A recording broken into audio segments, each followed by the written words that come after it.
네, 3일 동안 평안하셨죠? 예, 그래도 조속으로는 많이 날이 춥습니다. 아직 건강에 각별히 조심하시기 바랍니다. 오늘은 드디어 이제 다니엘 10장 함께 나누는 시간인데요.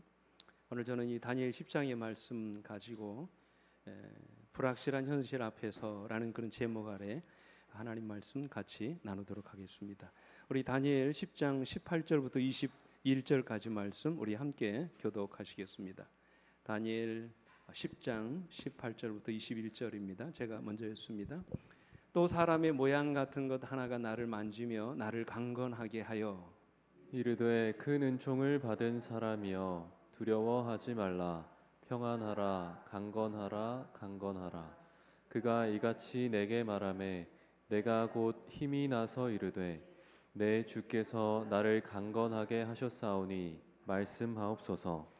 그가 이르되 내가 어찌하여 내게 왔는지 내가 아느냐. 이제 내가 돌아가서 바사 군주와 싸우려니와 내가 나간 후에는 헬라의 군주가 이를 것이라. 오직 내가 먼저 진리의 글에 기록된 것으로 내게 보이리라. 나를 도와서 그들을 대항할 자는 너희의 군주 미가엘 뿐이니라. 아멘. 나를 도와서 그들을 대항할 자는 누구라고요? 너희의 군주 미가엘 뿐이라. 말씀. 우리는 지금까지 이 다니엘서를 통해서 세상 역사를 이끌어 가시는 하나님의 모습을 살펴왔습니다. 그러니까 이 세상 역사가 사람에 의해서 아무렇게나 그냥 되는 대로 흘러가는 것이 아니라 이 다니엘서를 보니까 어떤 느낌이 드세요? 역사의 배후에 누가 계세요? 하나님이 계십니다. 하나님이 인간의 역사를 뭐 하고 계십니까? 주관하고 계십니다. 그죠? 그래서 여러분 이 인간 역사의 주인공은 누구십니까? 하나님이시죠. 하나님이 세상 역사를 지배하고 계십니다. 비록 지금 죄로 인하여 잠시 동안 사단의 손아귀에 들어갔지만 하나님은 여전히 세상 역사에 개입하시고 마침내 죄악 세상을 끝맺으시고 자멸해가는 이 세상으로부터 오늘 여러분과 저를 구원하시기 위해서 이 땅에 오실 것입니다. 여러분 이 약속을 믿으십니까? 이런 사실을 다니엘 2장, 다니엘 7장 그리고 다니엘 8장과 9장에서 이 세 가지 관점에서 우리에게 말씀을 하세요. 그죠? 다니엘 2장에서는 정치 세계사적인 관점에서 하나님께서 우리를 어떻게 구원하시는지, 그리고 다니엘 7장에서는 교회사적인 관점에서 말씀하셨고요. 바로 지난 시간 다니엘 8장과 9장에서는 구속사적인 관점에서 이 사실을 우리에게 보여주셨어요. 그래서 우리는 지난 시간에 이 구속의 청사진인 뭐를 통해서, 이 성소를 통해서 이 하나님의 구속의 역사가 어떻게 진행되고 있는지를 지난 시간에 살펴봤습니다. 하나님이 정하신 시간표에 따라 인간을 구원하시는 하나님의 계획이 정말 한치의 오차도 없이 차곡차곡 정확하게 이루어지고 있는 모습을 살펴봤습니다. 잠깐 좀 복습할까요? 예루살렘을 중건하라는 영이 날 때부터, 그때가 언제였습니까? 기원전 457년이라고 말씀하셨죠. 그때 7일회가 지난 49년이 지난 정확한 408년에 뭐가 중건됩니까? 예루살렘 성전이 중건됐고요. 그로부터 62일에 다시 말하면 연수로 환산하면 434년이 지난 AD 27년 가을에 기름 부음을 받은 자 누가요? 예수님 메시아가 침례를 받으셨고요. 마지막 7일의 절반, 다시 말하면 3년 반이 지난 AD 31년 봄에 어린 양이신 예수님께서 십자가에 죽으심으로 모든 제사와 예물을 뭐 하셨어요? 금지하셨습니다. 다시 말하면 제사의 원형이신 그리스도께서 십자가에 죽으심으로 모든 구속의 계획을 다 이루신 것입니다. 그리고 유대인을 위한 이제 은혜의 기간이 맞춰지는 70일의 끝, 다시 말하면 490년이 지난 언제입니까? AD 34년에 누가 일곱 집사 가운데 한 사람인 스데반이 돌에 맞아 죽음으로 순교하심으로 드디어 그때부터 이제 이방의 복음이 전해지게 되었던 것입니다. 이처럼 우리를 구원하시는 하나님의 계획이 한치의 오차도 없이 정확하게 이루어지고 있는 모습을 우리가 이제 봤죠. 예언을 통해서. 그렇습니까? 근데 우리가 이런 역사를 살펴보고 공부하면서 느끼는 것이 뭡니까, 여러분? 여러분 어떤 생각을 가지세요? 예언은 맞지만 우리 현실은 어떻습니까? 예언을 보면 실제로 그렇게 이루어지는 것이 맞는데 우리의 현실은 여전히 불안하지요. 예언을 믿지 못하는 것은 아니지만 하나님이 분명한 예언 앞에서도 여전히 계속되고 있는 이 죄된 세상을 바라보면서 우리는 마음의 불안과 두려움을 느끼게 됩니다. 때로는 절망을 느끼죠. 의심합니다. 진짜 그렇게 될까? 진짜 세상이 끝나는 것일까? 역사의 마지막에 주님이 정말로 재림하시는 것일까? 그리고 하나님께서 우리 구원 믿는 백성들을 구원하셔서 하늘로 데려가시고 마침내 이 땅을 회복시키신 다음에 이 나라에서 영원한 하나님의 나라가 정말로 회복되는 것일까? 이런 의구심, 때로는 의심이 우리 마음 가운데 듭니다. 이것이 마지막 시대를 살아가는 우리의 모습이에요. 아마도 대부분의 우리 재림 신자들이 이런 마음을 가지고 살아가지 않을까 생각됩니다. 다시 말하면 예언은 믿지만 여전히 우리의 현실이 불확실하다는 것입니다. 이런 시대를 우리가 어떻게 살아가야 하는 것인가 하는 것입니다. 마지막 재림을 앞두고 더욱 치열해가는 이 선악의 대쟁투에서 우리가 어떻게 이 의심을 극복하고 승리할 수 있을까? 오늘 다니엘 10장은 우리에게 그 비결을 말씀해 주고 계십니다. 여러분 질문 한번 드릴까요? 연초가 되면 가장 바빠지는 업종이 있습니다. 혹시 뭔지 아세요? 대부분의 직업들은 그 연초가 되면 이제 일을 놓고 한 해를 계획하느라 약간의 숨을 고르는 일을 하는데 이 업종을 가진 사람들은 가장 바빠요. 이 시기에 대목을 봅니다. 무슨 업종입니까? 에? 에? 맞습니다. 점 치는 사람이에요. 토성비기를 보는 사람이에요. 왜 그렇습니까? 왜 사람들이 점을 치는 일에 그렇게 연초에 궁금해할까요? 이유가 뭘까요? 이 사람들은 아직 경험해보지 않은 일에 대한 뭐가 있습니까? 두려움이 있어요. 그렇지 않습니까? 그래서 해마다 연초가 되면 사람들은 자신의 앞날에 대해서 미리 알고 싶어서 점을 보러 갑니다. 답답한 미래에 대한 두려움을 해소하기 위해서 점을 보는 것입니다. 여러분 그러면 점 보면 마음이 편해집니까? 네? 결코 큰 방법이 아니에요. 그죠? 어떤 분이 그러시더라고요. 이 사주는 확률 게임이다 그래요. 무슨 말입니까? 맞을 수도 있고 틀릴 수도 있다는 그런 말이죠. 그럼에도 불구하고 사람들이 길을 쓰고 점을 보는 이유가 뭡니까? 심리학에서는 이런 성향을 가리켜서 확증 편향이라고 얘기합니다. 전문적인 용어로. 이게 무슨 말이냐면 사람은 자기가 보고 싶은 것만 보고 듣고 싶은 것만 듣는 이런 심리가 있다는 거예요. 그래서 불확실한 현실 속에서 심리적인 위안을 얻기 위해서 막연한 이야기를 마치 본인의 이야기인 것처럼 그렇게 믿고 싶어진다는 거예요. 이게 확증 편향입니다. 분명치 않은 미래에 우리의 희망을 걷는 사람들이 많다는 것이지요. 단순히 우리가 그렇게 되기를 원한다고 해서 우리의 미래가 달라지는 것은 아니지요. 그죠? 그렇다면 우리가 그리스도인들은 어떻게 이런 불확실한 시대를 살아가야 하는가? 첫째로 불확실한 현실 앞에서 우리는 기도하셔야 합니다. 이 다니엘 10장이 주는 메시지가 바로 그거예요. 여러분 우리에게는 너무나도 분명한 하나님이 뭐가 있습니까? 예언이 있지요. 지금까지 우리가 공부한 대로 하나님은 당신이 예언하신 말씀에 따라 한치의 오차도 없이 인간의 역사를 그렇게 이루어 오셨어요. 믿으십니까? 네. 그럼에도 불구하고 우리는 항상 불안해합니다. 예언하신 대로 이루어지지 않을 것 같은 의심에 사로잡히기도 합니다. 마치 죄악 세상이 천년 만년 계속될 것 같은 착각에 빠지기도 합니다. 그때 여러분 다니엘이 어떻게 했나요? 불확실한 현실 앞에서 다니엘이 어떻게 자신의 이 불확실성을 극복했습니까? 우리 2절로 3절 말씀해 보십시오. 그때에 나 다니엘이 새 이래 동안을 슬퍼하며 새 이래가 차기까지 좋은 떡을 먹지 아니하며 고기와 포도주를 입에 대지 아니하며 또 기름을 바르지 아니하니라 그랬어요. 오늘 이 성경에는 다니엘이 구체적으로 기도했다는 그 기록이 없습니다만 이 3주 동안 금식하며 그 기름도 바르지 않았다고 그랬어요. 이게 무슨 얘기입니까? 다니엘이 그의 나라와 민족을 위해서 금식하며 뭐 했다는 얘기예요? 기도했다는 말씀. 왜요? 무엇을 위해서 기도했을까요? 오늘 본문에는 어떻게 시작합니까? 그때라고 시작하죠. 그때 기도했다는 말이에요. 다시 그때가 어느 때인가 한번 좀 돌아가 볼까요? 1절로 다시 한번 돌아가 보겠습니다. 같이 한번 읽어볼게요. 시작.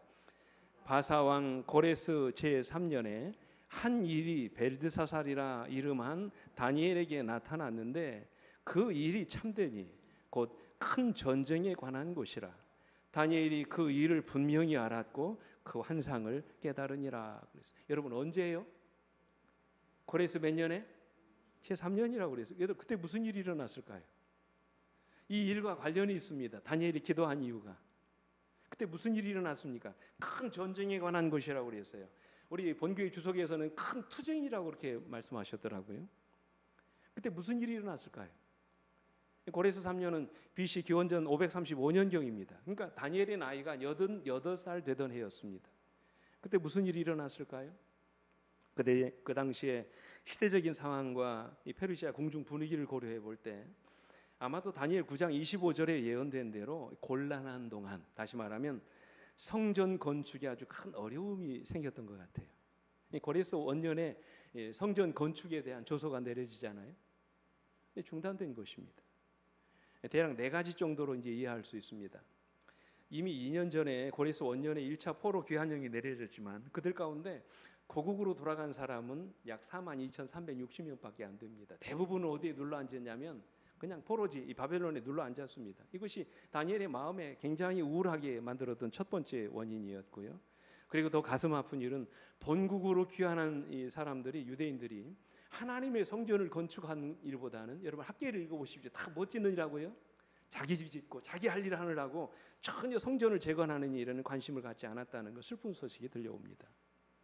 그리고 성전 기초가 놓여졌을 때 첫 성전인 솔로몬 성전과 비교도 되지 않을 만큼 정말 초라하기 짝이 없는 성전의 모습을 보고 그 당시 나이 많은 제사장들과 족장들이 대성통곡을 했다는 그런 기록이 있잖아요.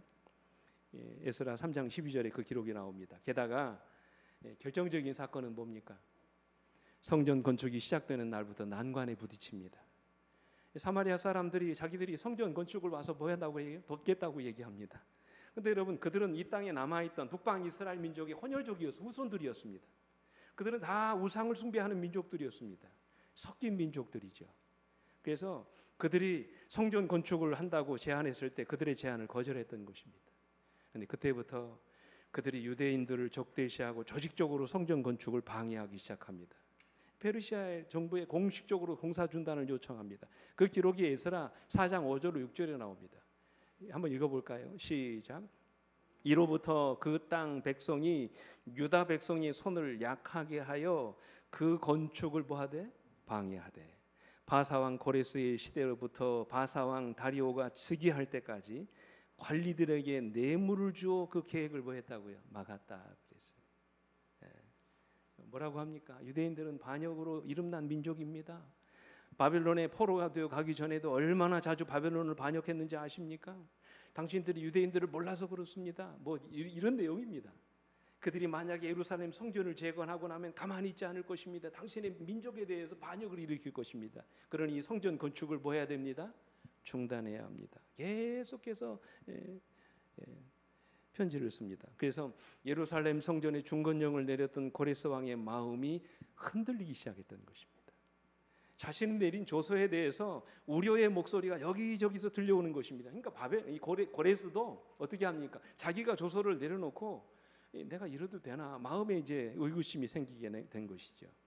이렇게 심상치 않은 사태가 일어난 것을 감지한 다니엘은 88의 고령의 나이임에도 불구하고 다시 한번 민족의 장래와 예루살렘 성전의 회복을 위해서 3주 동안 하나님 앞에 금식하고 기름을 바르지도 않고 하나님 앞에 기도했던 것입니다. 이 사실을 본교회 주석에서 이렇게 말씀하세요. 이 3주일 동안 천사가 고레스에게 감화를 주기 위해 애쓰고 있었다는 중요한 사실은 왕이 중대한 결정을 내려야 할 기로에 처해 있었음을 암시한다. 그 다음 말씀 보십시오. 이전에 받은 이상들 가운데서 아직 완전한 설명을 듣지 못한 문제들에 대해 더 큰 빛을 달라고 기도하면서 분명히 선지자는 대적의 일이 저지되고 하나님의 회복의 약속이 그분의 선민들에게 성취되도록 또 다른 집중적인 중보 기도의 기간을 가졌다 그랬어요. 그러자 어떤 일이 일어납니까? 12절을 보십시오. 같이 읽어볼까요? 시작. 이르되 다니엘아 두려워하지 말라. 내가 깨달으려 하여 내 하나님 앞에 스스로 겸비하게 하기로 결심하던 몇 날부터? 첫날부터 내 말이 응답받았으므로 내가 내 말로 말미암아 왔느니라 그랬어요. 어느 날부터요? 첫날부터. 이 다니엘이 기도한 첫날부터 이 다니엘의 기도에 응답하기 위해서 이 가브리엘 천사가 왔다는 그런 말씀이에요. 기도하는 가운데 다니엘은 다시 한번 하나님의 예언이 성취되고 그의 나라가 회복될 것에 대한 흔들리지 않은 믿음을 갖게 되었던 것입니다. 그 순간에 다니엘의 마음속에 요동치던 불안이 사라지고 마음의 평화가 이르러 왔습니다. 여러분, 이것이 이것이 바로 기도가 가져다주는 축복입니다. 예. 그래서 베드로전서 4장 7절에 뭐라고 말씀하십니까? 만물의 마지막이 가까웠으니 그러면 너희는 정신을 차리고 근신하여 기도하라 그랬어요. 정신을 차리고 집중하여 근신하여 기도하라는 말이 무슨 뜻입니까? 마음의 중심을 잃어버리지 말고 기도하라는 말이에요. 그죠? 마지막이 가까울수록 우리가 하나님과 더욱 친밀한 관계를 맺는 일에 최선을 다해야 한다고 말씀하세요. 왜 우리가 정신을 차리고 근신하여 기도해야 될까요? 여기 영감의 글은 그 이유를 이렇게 말씀하셨어요. 한번 잘 들어보십시오. 묵묵히 기도드리는 이러한 기도는 향례와 같이 은혜의 보좌 앞에 상달하여 하며 이로 인해 원수의 계획은 좌절된다. 이와 같이 마음에 항상 하나님을 묵상하는 그리스도인은 결코 뭐하지 않으며 패배당하지 않으며 어떤 악한 계교도 그의 평화를 파괴하지 못한다 그랬어요. 뭐하는 사람은요? 기도하는 사람. 지난 2002년에 개봉된 그 영화 중에 A Work to Remember라고 하는 영화가 있습니다. 이게 한국말로 번역하면 기억해야 할 길이라고 하는 그런 뜻인데요. 대충 이 영화 이야기가 이렇습니다. 어느 목사님의 딸이 있었어요. 근데 목사님의 딸이 어렸을 때 뭐를 알았냐면 백혈병을 알았습니다. 여러분 아시죠? 백혈병이 뭔지. 혈액암을 알았습니다. 그래서 이 딸은 어릴 때부터 소원이 기적을 일어나는 것을 바라는 것이었습니다. 이 기적밖에는 더 이상 바랄 것이 없었어요. 그 병든 몸이 낫기를 원했습니다. 그래서 그 남들이 다른 그 동료 여자 친구들이 반나체로 거의 벗고 다니는데도 불구하고 이 아이는 건강을 위해서 늘 스웨터를 입고 이렇게 다닙니다. 근데 하나님의 은혜로 이 아이가 고등학교 졸업할 때까지 비교적 건강하게 삽니다. 근데 고등학교 다닐 때 이 아이를 좋아하는 남학생이 생깁니다. 남학생이 남자친구가 접근하면서 내가 너와 친구가 되고 싶다고 그렇게 이야기하죠. 그때 이 소녀가 이렇게 말합니다. 친구가 되는 것은 좋은데 한 가지 조건이 있다고. 이게 뭐냐? 물으니까 친구가 되긴 하지만 서로 사랑하지는 말아야 된다고. 그게 가능합니까, 여러분? 친구가 되는 것은 좋은데 서로 뭐 하지는 말자고요? 사랑하지 말자고 말합니다. 둘은 실제로 그렇게 약속을 합니다. 근데 여러분 남녀 관계가 그런가요? 가까이 있으면 어울리다 보면 서로 가까워지고 둘 다 점점 사랑에 빠지게 되는 것이죠. 그래서 어느 날 남자친구가 그녀에게 사랑을 고백합니다. 그저 아이가 여자아이가 펄쩍 뛰면서 이제 이야기하죠. 약속이 틀리지 않느냐고.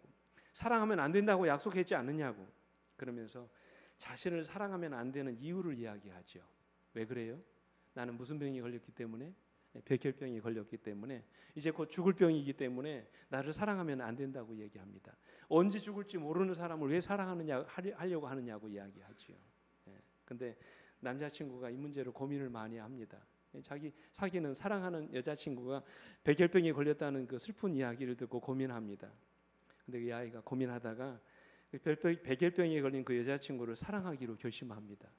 죽음을 앞둔 그 여자아이를 사랑하고 결혼하고 하자고까지 이야기합니다. 이런 뜨거운 이 사랑을 만나게 됐을 때 이 여자아이가 이렇게 말합니다. 하나님이 원망스럽다고. 왜 젊은 나이에 이렇게 가야 하는지, 남들처럼 대학 갈 생각도 못하고 사랑하는 사람이 생겼는데도 왜 이 순간에 끝내야 되는지 하나님이 너무 원망스럽다고, 행복하게 살고 싶다고 투덜합니다. 원망합니다. 근데 며칠 후에 이 여자아이가, 목사님의 딸이 남자친구를 만난 자리에서 그녀가 다시 이렇게 이야기를 합니다. 나는 하나님께 감사해. 무슨 생각이 들었는지 그렇게 이야기합니다. 지금까지 산 것이 기적이고 참 사랑을 알고 참 사랑을 받았으니 이보다 더 행복할 수 없어. 그리고 하나님이 너 같은 착한 사람을 내게 주셔서 사랑을 알게 해주시고 이 어려운 고통과 고독을 쉽게 이길 수 있게 해주시니 너를 선물로 보내주신 하나님께 감사드린다. 그 얘기예요. 여러분 왜 아이가 변했을까요? 환경이 변한 게 아니에요. 병이 나은 것도 아닙니다. 환경은 똑같습니다. 변한 것이 아무것도 없어요. 근데 이 아이가 뭐가 바뀌었습니까?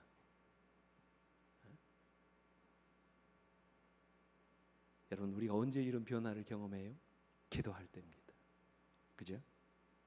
그 힘이 어디서부터 와요? 기도하는 순간 하나님으로부터 이르러 옵니다. 기도하는 사람에게 어려운 현실을 넘어 흔들리지 않은 마음의 평안을 유지할 수 있는 힘을 주십니다. 그죠? 그래서 여러분 기도는 환경을 변화시키는 것도 물론 그렇게 되겠지만 누구를 변화시킵니까? 기도하는 사람을 변화시켜요. 그래서 우리가 불확실한 현실 앞에서 우리가 첫 번째로 해야 될 일은 무엇입니까? 기도하는 거예요. 그죠? 흔들리지 않은 믿음을 가지게 해달라고. 만물이 가까워질수록 내가 정신을 차리고 근심하며 기도하게 해달라고. 이것이 마지막 시대에 우리가 해야 할 가장 중요한 일이라고 성경은 말씀하십니다. 여기 우리 신앙의 모든 것을 걸어야 된다고 말씀하세요. 그래서 베드로 사도는 마지막이 가까울수록 정신을 차리고 근신하여 기도하는 일에 열심을 품으라고 말씀하십니다. 여러분, 아직도 예언이 믿어지지 않고 세상이 이렇게 끝날지 여러분 마음속에 믿음이 생기지 않으십니까? 그때마다 여러분 무릎 꿇어 하나님께 기도하시길 간절히 바랍니다. 하나님이 주신 예언의 말씀을 내가 문자 그대로 이해하고 믿을 수 있는 그런 믿음을 갖게 해달라고 하나님께 기도하시기 바랍니다. 둘째로 우리가 불확실한 현실 앞에서 해야 될 일은 하나님을 믿어야 돼요. 참 중요한 거지요. 우리 눈에는 보이지 않아도 하나님이 지금 보이지 않은 세계에서 우리를 돕고 계심을 믿으셔야 합니다. 이런 믿음이 우리에게 불확실한 현실 앞에서도 절망하지 않고 끝까지 하나님을 신뢰하게 합니다. 그래서 3주일 동안 다니엘이 금식하고 기도한 후에 본 환상에서 누구를 봅니까? 누구를 봐요? 5절로 6절 말씀 같이 한번 읽어볼까요? 5절로 6절 다니엘 10장 5절로 6절 말씀 시작. 그때에 내가 눈을 들어 바라본즉 한 사람이 세마포 옷을 입었고 허리에는 우바스 순금띠를 띠었더라. 또 그의 몸은 황옥 같고 그의 얼굴은 번갯빛 같고 그의 눈은 횃불 같고 그의 팔과 발은 빛난 놋과 같고 그의 말소리는 무리의 소리와 같더라. 그래서 여기서 말하는 한 사람이 누굴까요? 세마포 옷을 입었습니다. 허리에는 우바스 순금띠를 띄었다고 그랬어요. 그 몸은 황옥 같고 그 얼굴은 번갯빛 같고 그의 눈은 횃불 같다고 말씀하셨어요. 그의 발과 팔은 빛난 놋과 같고 그의 말소리는 무수한 소리와도 같다고 말씀하셨어요. 이분이 누굽니까? 이분이 누구예요? 그죠? 예수 그리스도십니다. 위기의 순간마다 주의 백성들이 늘 의기소침하고 용기를 잃을 때마다 여러분 예언서를 보십시오. 항상 누가 나타나세요? 예수님이 나타나셨어요. 그들에게 용기를 주십니다. 9장에서 끊어져 없어진 것으로 예언된 메시아가 당당히 살아서 우리를 위한 대제사장으로서의 봉사를 하고 계신 것을 다니엘이 환상 중에 두 눈으로 똑똑히 보게 된 것입니다. 윌리엄 쉐이 목사님은 그 책에서 이렇게 말씀하셨어요. 그 이유를 이 하나님의 임재는 선지자에게 보증을 주었다. 그것은 하나님을 위한 그의 봉사가 간합되었으며 그 다음 말씀 보세요. 하나님이 당신의 백성을 위해 여전히 일하고 있음을 보증했다 그랬어요. 이것이 여러분 다니엘에게 얼마나 큰 용기와 힘을 주었을까요? 물론 그가 신의 현현 앞에서 온 몸에 힘이 빠지고 그분의 영광이 압도되어 아름다운 빛이 변화해 썩은 듯하고 그의 몸에 온 힘이 다 빠진 듯했지만 여전히 살아서 당신의 백성을 위해서 일하고 계시는 주님의 모습을 보게 됐을 때 다니엘은 굉장한 위로와 용기를 얻었을 것입니다. 그죠? 비록 예루살렘 성전은 재건되지 않았고 예루살렘 성읍은 여전히 황폐된 가운데 있었지만 우리의 대제사장이신 주님께서 당신의 백성을 위해서 끊임없이 일하고 계시는 그 환상 중에 보게 됐을 때 다니엘은 엄청난 힘을 얻었던 것입니다. 영감이 그런 그 사실을 이렇게 말씀하세요. 그리스도인은 항상 주 안에 강한 조력자를 가지고 있다. 여호와의 도우시는 길을 우리는 알지 못하지만 하나님께서는 그들을 의지하는 사람들을 결코 저버리지 않으신다는 것을 우리는 알고 있다. 만일 그리스도인들이 자기들에 대한 원수의 목적이 성취되지 못하도록 주께서 얼마나 많이 그들의 길을 지도하시는지를 깨달을 수 있다면 그들이 불평하면서 비틀거리지 않을 것이다. 그들의 믿음은 하나님께 머물러 있을 것이며 어떤 시련도 그들을 움직일 수 없을 것이다. 그랬어요. 오늘 본문에도 보면 하나님이 다니엘의 기도를 들으시고 누구를 보내세요? 천사 가브리엘을 보내시죠. 불확실한 현실 앞에서 두려워하고 있는 이 다니엘에게 환상을 보여주시고 그 의미를 깨닫게 하실 뿐만 아니라 다니엘 곁에서 그를 돕게 하시고 그에게 맡겨진 사명을 감당하게 하십니다. 오늘날 이 시대에도 하나님이 당신의 백성들을 돕기 위해서 눈에 보이지는 않지만 하늘의 천사들을 보내사 당신의 백성들을 돕고 계시는 줄 믿으시길 간절히 바랍니다. 제 말이 아니에요. 영감이 이렇게 말씀하십니다. 만일 가시적 세계와 불가시적 세계를 가로막은 휘장이 젖혀져서 하나님의 백성들이 그리스도와 거룩한 천사, 사단과 그의 악한 군대들 사이에서 인류의 구속을 놓고 전개되고 있는 대쟁투를 목격할 수 있다면, 만일 그들이 영혼들을 죄의 속박에서 건져내기 위한 하나님의 놀라운 역사와 악한 자의 적에서 그들을 보호하기 위한 그분의 끊임없는 능력의 역사를 이해할 수 있다면, 그들은 사단의 관계를 물리치는 일에 더욱 잘 준비될 것이다. 그랬어요. 보이지 않기 때문에 자꾸 절망하는 거지요. 그죠? 눈에 보이는 현실 때문에 우리가 자꾸 낙심하는 것입니다. 근데 보이는 이 세계 너머에, 보이지 않은 세계에서 오늘 여러분과 저를 붙들고 계시는, 여러분과 저를 돕고 계시는 하늘의 거룩한 천사들의 모습을 볼 때 우리는 그들의 봉사를 통해서 마음의 위로와 용기를 얻게 될 것이라고 말씀하십니다. 그래서 13절로 14절에 말씀하시죠. 그런데 바사 왕국의 군주가 20일 동안 나를 막았으므로 내가 거기 바사 왕국의 왕들과 함께 머물러 있더니 가장 높은 군주 중 하나인 미가엘이 와서 나를 도와주므로 이제 내가 마지막 날에 내 백성이 당할 일을 내게 깨닫게 하려 왔노라. 이는 이 환상이 오랜 후의 일이니라 하더라고요. 여러분, 놀랍게도 가브리엘 천사가 다니엘의 기도가 시작된 첫날에 응답을 가지고 오기를 원했지만 누가 그를 막았다고 그랬어요? 바사국의 군주 누굽니까? 페르시아의 왕 누구였어요? 그 당시 고레스가 이 천사를 막았다고 그랬어요. 여러분, 이게 가능합니까? 어떻게 고레스가 천사를 막아요? 가지 못하도록. 그래서 뭡니까? 가장 높은 군주 중에 하나인 미가엘이 와서 가브리엘을 도와줌으로 3주일이 지난 후에 그가 올 수 있었다고 얘기합니다. 이게 무슨 말일까요? 여러분의 영안을 뜨셔서 이 시간 보이지 않는 세계를 좀 이 시간 말씀을 통해서 확인할 수 있게 되기를 간절히 바랍니다. 영감이 그럼 이렇게 말씀하세요.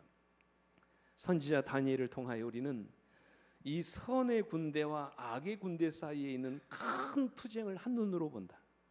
3주일 동안 가브리엘이 흑암의 권세와 씨름하면서 고레스의 마음에 작용하는 가마를 좌절시키려고 노력하였고, 그 싸움이 끝나기 전에 그리스도께서 친히 가브리엘을 도우려고 오셨다고 했어요. 무슨 얘기인지 아시겠어요? 네. 그래서 여러분, 사도 바울은 에베소 6장 12절에 이렇게 말씀하셨어요. 우리의 씨름은 혈과 육을 상대하는 것이 아니요 통치자들과 권세들과 이 어두움의 세상 주관자들과 하늘에 있는 누구를 상대함이라? 악의 영들을 상대함이라고 말씀하세요. 오늘 우리가 당면하고 있는 현실, 오늘 우리가 경험하고 있는 모든 시련과 고난, 그리고 오늘 우리가 경험하고 있는 모든 시험과 유혹, 모든 싸움의 배후에는 누가 있다는 말이에요? 악한 영들이 있다는 말씀이에요. 이것은 믿는 자라고 예외가 아닙니다. 내가 하나님의 자녀가 되었다고 해서 이 싸움에서 죄되는 것이 결코 아닙니다. 심지어 거듭남을 경험했던 바울도 자신의 내면에서 이런 싸움이 계속되고 있다고는 탄식했습니다. 스스로 한 고백이 뭡니까? 오호라, 나는 곤고한 사람이다. 이 사망의 몸에서 누가 나를 건져내랴? 고백하고 있어요. 우리가 살아있는 한 이런 선악의 싸움은 우리 안에서 계속될 것입니다. 믿으십니까? 그러나 우리에게는 든든한 뭐가 계세요? 조력자가 계십니다. 우리가 두려워할 이유가 없는 것이지요. 지금도 하나님은 당신의 택한 백성들을 돕기 위해서 부지런히 일하고 계십니다. 이 사실을 영감이 그는 이렇게 말씀하세요. 잘 들어보십시오. 비록 우리의 싸움이 끊임없는 것이지만 아무도 홀로 싸우도록 버려둔 바 되지 않을 것이다. 천사들은 하나님 앞에 겸손히 행하는 사람들을 돕고 보호한다. 우리 주께서는 당신을 의지하는 사람을 결코 실망시키지 않으실 것이다. 당신의 자녀들이 악으로부터 보호받기 위하여 당신께 가까이 나아갈 때 동정과 사랑으로 그들을 위하여 원수를 대적할 깃발을 높이 드신다. 주께서는 그들은 내 것이니 그들을 해하지 말라. 내가 그들을 내 손바닥에 새겼노라고 말씀하신다. 이런 주님이 여러분과 함께 하십니다. 그죠? 두려워할 이유가 없는 것이죠. 4세기의 교부였던 크리소스톰이라고 하는 사람이 있습니다. 이분의 이러한데요. 그 당시에 로마의 황제였던 아르카디우스가 이 황제가 이 크리소스톰을 체포했습니다. 왜냐하면 이 황제의 신성을 그가 인정하지 않고 오직 예수 그리스도만이 그의 주님이심을 고백하다가 체포돼 가지고 황제에게 신문을 당합니다. 이 황제가 그렇게 얘기하지요. 너를 추방하겠다. 그때 이야기합니다. 황제여, 그것은 불가능합니다. 온 세상이 아버지의 집이니 나를 어디로 추방해도 어디든지 다 내 집입니다. 그때 황제가 얘기합니다. 그럼 너의 전 재산을 몰수해 버리겠다. 그때 그리스도스도이 대답합니다. 그것도 불가합니다. 나의 재산은 모두 다 하늘에 쌓아두었기 때문에 빼앗아갈 수 없습니다. 다시 황제가 말하죠. 그럼 너를 옥에 집어넣어서 평생 고독하게 고생시키다가 죽이겠다 그래요. 그때 대답하죠. 그것도 불가능합니다. 그리스도께서 나의 영원한 친구가 되어 항상 나와 함께 계시기 때문입니다. 여러분, 누가 이런 사람을 괴롭게 할 수 있겠습니까? 이런 사람에게 무슨 근심과 절망이 있겠습니까? 이것이 바로 하나님을 믿는 사람의 모습이죠. 오늘 우리 모두에게 하나님이 이런 믿음을 갖게 해주시기를 간절히 바랍니다. 하나님은 언제나 우리와 함께 하십니다. 우리 형편과 처지에 상관없이 하나님은 우리가 있는 곳이 어디든지 여러분을 돕기 위해서 그 자리에 계십니다. 우리가 시험에 들지 않도록 항상 하나님은 우리를 도와주십니다. 시시때때로 당신의 천사들을 보내사 우리 곁에서 넘어지지 않도록 여러분과 저를 붙들어 주십니다. 우리가 주님을 의지하고 그분을 의지하는 순간마다 하나님은 언제나 우리를 돕기 위해서 그 자리에 계십니다. 항상 이 사실을 믿으시게 되기를 간절히 바랍니다. 마지막으로 불확실한 현실 앞에서 우리는 끝까지 희망을 버리지 말고 사단과 싸우셔야 돼요. 참 중요한 것입니다. 우리가 끝까지 희망을 버리지 않고 하나님 편에 있는 한 하나님은 기가 막힌 방법을 통해서 우리를 위해서 일하시고 오늘 여러분과 저의 구원을 이루어 주실 것입니다. 그러므로 우리의 희망은 누구에게 있어요? 하나님께 있습니다. 우리가 마지막 순간까지 하나님 편에 선다면 하나님이 우리의 삶에 개입하시고 놀라운 방법으로 여러분과 저의 구원을 이루어 주실 것입니다. 그래서 오늘 본문이 19절에 이렇게 말씀하십니다. 이르되 큰 은총을 받은 사람이여 뭐 하지 말라고요? 두려워하지 말라. 평안하라. 그러면서 뭐라고 합니까? 강건하라. 강건하라. 이 강건하라는 말을 공동번역에서 뭐라고 말씀하시냐면 힘을 내라. 힘을 내라. 그렇게 말씀하셨어요. 우리 여러분, 우리가 힘을 낼 수 있는 이유가 어디 있습니까? 우리 자신에게 있는 것이 아니에요. 우리 힘에 있는 것이 아닙니다. 오늘 다니엘은 우리가 힘이 난 이유가 뭐라고 말씀하십니까? 그 힘이 난 이유가 뭐라고 말씀하세요? 내 주께서 나를 어떻게 하셨다고요? 강건하게 하셨기 때문이라고 말씀을 하십니다. 중요한 것은 우리가 사단과의 싸움을 포기하지 말아야 된다는 것이죠. 우리가 이 싸움에서 포기하지 않은 한 결국에 우리는 이 싸움에서 승리하게 된다는 사실이에요. 우리 자신의 결정과 연약함 대신에 끊임없이 주님을 의지하여 싸울 때 주님은 반드시 여러분과 저를 승리하게 하신다고 말씀을 하십니다. 왜요? 우리에게는 군주 대신 누가 계시기 때문이라고요? 미가엘이 계시기 때문이라고 말씀하시죠. 20절에 말씀하시죠. 그가 이르되 내가 어찌하여 내게 왔는지 내가 아느냐? 이제 돌아가서 바사 군주와 싸우려니와 내가 나간 후에는 헬라의 군주가 이를 것이라. 이게 무슨 말일까요? 사단의 충동을 받은 고레스가 예루살렘 성전의 재건을 놓고 망설이고 있을 때 누가 갔다고 그랬어요? 가브리엘 천사가 갔다고 그랬죠. 사단과 더불어 싸워 이겨서 고레스로 하여금 그가 내린 조서를 취소하지 못하도록 만들어 놓았습니다. 이 바로 그 얘기예요. 내가 돌아가서 바사 군주와 싸웠다고 말씀하세요. 근데 뭐라고 말씀하십니까? 내가 나간 후에는 헬라의 군주가 이를 것이라 그랬어요. 이게 무슨 뜻입니까? 가브리엘이 그 싸움에서 물러난 이후에 사단에게 주도권이 다시 넘어가서 다른 나라 곧 헬라의 군주인 알렉산더가 일어나서 페르시아를 정복하게 될 것이라는 그런 예언의 말씀이에요. 이와 같이 나라의 흥망성쇠의 배후에는 항상 선악의 대쟁투가 있다는 사실이에요. 그러면서 마지막 절인 21절에 같이 읽습니다. 이렇게 말하지요. 시작. 오직 내가 먼저 진리의 글에 기록된 것으로 내게 보이리라. 나를 도와서 그들을 대항할 자는 너희의 군주 미가엘 본이니라. 그래서 여러분, 미가엘이 누구십니까? 미가엘 뜻이 뭐예요? 누가 하나님과 같은가 그랬어요. 여러분, 누가 하나님과 같은 분이십니까? 바로 우리의 구주이신 예수 그리스도이시죠. 그분이 하늘 군대의 대장으로 천사 가브리엘을 돕기 위해서 달려오신다고 말씀하셨어요. 그래서 마지막으로 영감의 글은 이렇게 말씀하십니다. 하나님의 백성을 위하여 하늘이 할 수 있는 모든 일을 다했다. 승리는 마침내 얻어졌고 원수의 군대들은 고레스의 모든 시대와 그 후 약 7년 반 동안 통치한 그의 아들 캄비세스의 모든 시대 동안 저지를 당하였다. 이것은 유대인을 위하여 경이로운 기회였다. 하늘의 최고의 대리자들이 왕들의 마음에 역사하고 있었으며 그들이 고레스의 조서를 시행하기 위하여 가장 활발히 일한 까닭은 하나님의 백성을 위함이었다. 지금도 우리의 대장이신 미가엘이 여러분과 저를 돕기 위해서 활발하게 활동하고 계십니다. 그러므로 우리는 어떠한 일이 있어도 싸우기를 포기하지 말으셔야 합니다. 중요한 것은 우리가 정말로 선한 싸움을 싸울 의사가 있느냐 하는 것이지요. 그러나 우리가 너무나도 쉽게 싸움을 포기하죠. 남들도 그렇게 산다고 이야기합니다. 나도 어쩔 수 없는 인간이라고 스스로 포기합니다. 내가 처한 형편이 그럴 수밖에 없다고 이야기합니다. 스스로 싸울 의지가 없는 것이에요. 그러나 히브리 기자는 뭐라고 말씀하십니까? 너희가 죄와 싸우되 아직 피 흘리기까지는 대항하지 않는다고 말해요. 야고보서 4장 7절에 뭐라고 말씀하십니까? 마귀를 뭐 하라고요? 대적하라. 그러면 너희를 뭐 한다고요? 피할 것이라고 말씀하세요. 왜요? 우리의 군주이신 미가엘이 여러분과 저와 함께 싸우실 것이기 때문에 그렇습니다. 한 이야기만 드리고 제가 말씀을 마칠게요. 우리에게는 세상이 갖지 못한 힘이 있지요. 여러분 그것이 뭡니까? 세상 나라를 다스리고 정복할 신령한 힘이 여러분과 저에게 있습니다. 그것은 바로 예수 그리스도의 능력이지요. 성령이 주시는 힘입니다. 이 힘을 여러분과 제가 갖고 있어요. 한때 세계를 주림잡던 이 권투 선수 누구요? 이 무하마드 알리, 여러분 잘 아실 겁니다. 이 사람 인생 말년에 뭐에 걸립니까? 파킨슨의 병에 걸리지요. 아주 힘겨운 투병 생활을 합니다.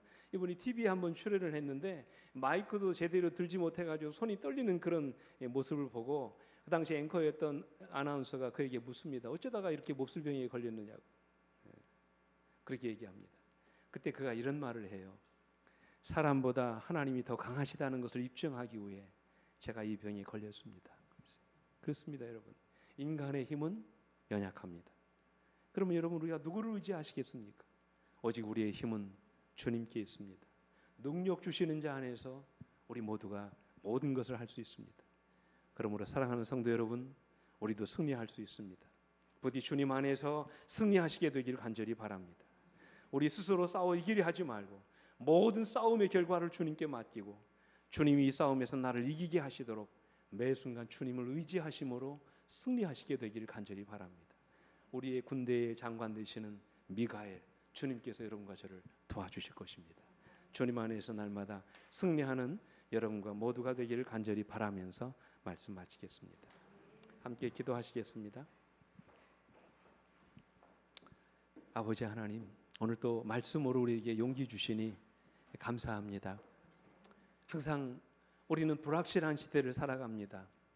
내가 정말 구원받을 수 있을지, 그리고 이 인간 역사가 과연 예언하신 대로 그렇게 끝나는지, 역사의 마지막에 주님이 과연 오실지, 이 분명한 예언 앞에 우리가 때로 의심하고 때로는 절망하고 낙심할 때가 많습니다. 아버지여, 우리의 믿음 없음을 용서하여 주옵시고 항상 그런 현실 앞에서 무릎 꿇어 다니엘처럼 기도하는 백성 되게 하시며 절대적인 믿음 가지고 다시 일어나서 분연히 미가엘 되신 주님의 손을 붙잡고 우리에게 맡겨진 사명을 잘 감당할 뿐만 아니라 선악의 대쟁투에서 마침내 승리하는 주의 백성들이 될 수 있도록 우리 모두에게 능력과 힘을 허락하여 주시옵소서. 사랑이신 예수님 이름으로 간절히 기도드립니다. 아멘.